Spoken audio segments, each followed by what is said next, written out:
Hello guys, and for today's video, samahan nyo nga po kami mag-travel papuntang Mansalay. Umayon nga sa amin ang panahon ngayon, kaya naman napakaganda ng sikat ng araw. Ito nga palang lugar na ito ay tinatawag nilang Kagulong. Malapit na nga kami sa bahay ngayon at tingnan nyo naman, medyo mahirap nga ang daan. Itong mga dinadaanan namin, ang tawag dito ay Sitio Ido, pero yung bahay ni nanay ay dun pa yun sa Sitio Asag. May kalayuan nga ito mula sa highway, kaya naman kapag wala kang sasakyan ay mahirap nga pumunta ng bayan. At kung wala namang motor ay pwede naman sumakay sa bangka kasi tabing dagat nga ito. At sa puntong ito, malapit-lapit na kami, natatanaw ko na yung mga kabahayan dito. At sa mga magtatanong po kung gaano ito kalayo mula Pola hanggang Mansalay, ay aabutin po ito ng 3 oras. Pero kapag 4 wheels naman ang inyong sasakyan ay mabilis-bilis ito. Umaabot lang minsan ng 2 oras. At ere na nga, finally nakarating na rin kami dito.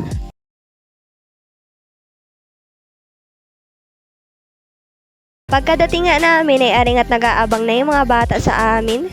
Huling punta nga namin dito ay 5 months pa lang si Tabia. At ngayon nga 2 taon na siya ay saka lamang kami ulit nakabisita dito.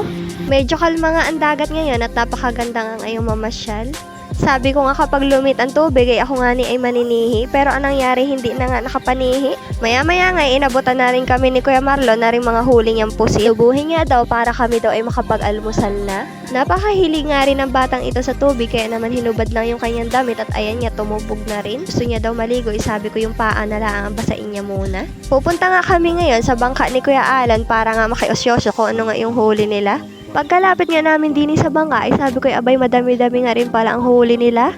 Tamang-tama nga din naman yung bakasyon namin din at tagpusit nga ngayon. Maya-maya nga inabutan na rin kami na rin ni Maya ng ilang pirasong isda. Ang tawag daw na rin din sa kanila ay pulang puntot. Madami-dami nga rin yung nahuli ni Kuya din sa pagtutultol, kaya naman ayan nakabaghagi nga kami ng pang-almusal. Ipiprito ko nga ito at minsan nga lang kayo makatikim ng sariwang isda. At fast forward niya kinabukasan ay ari na nga't kadating lamang ni na daddy galing sa pamumusit. Bandang alas 4 nga sila kahapon umalis para nga mamusit at nakarating nga sila ngayon ng umaga ng alas 7 na. Inosyoso na nga agad namin para makita namin kung gaano kadami na yung kanilang nahuli. Kaya naman pala todo ang ninirita nung isa, yung pala na may nakarami nga sila ngayong araw. Nung pinatimba nga ito ni nanay sa bayan at binenta ay naka 19 kilos nga di daw itong dalawa. May nakuha pa nga kami dyan na mahigit siguro 2 kilo yun para nga madala dito sa Pola. Tapos ipapakita ko naman sa inyo dito yung huli naman ni Kuya Alan na pusit. Halos malalaki nga itong huli niya kumpara dun sa huli ni na daddy. Habang naga-voice over nga ako ay nagareklamo nga aring katabi ko at malalaki nga di daw yung kanila. Ay oo na, sige na. Ito nga yung busong kapatid ni Marjo na naging kasama niya sa pamumusit.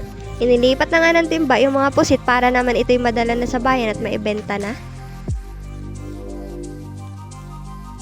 Maraming salamat din po kay Kuya Alan, kay Kuya Mike at kay Kuya Marlon sa mga binigay niyong pang-ulam.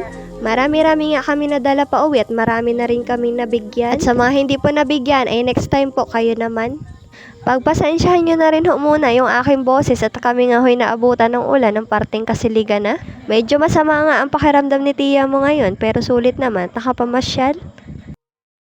At hanggang dito na lang po muna. Maraming salamat po sa inyong paninood. God bless us all.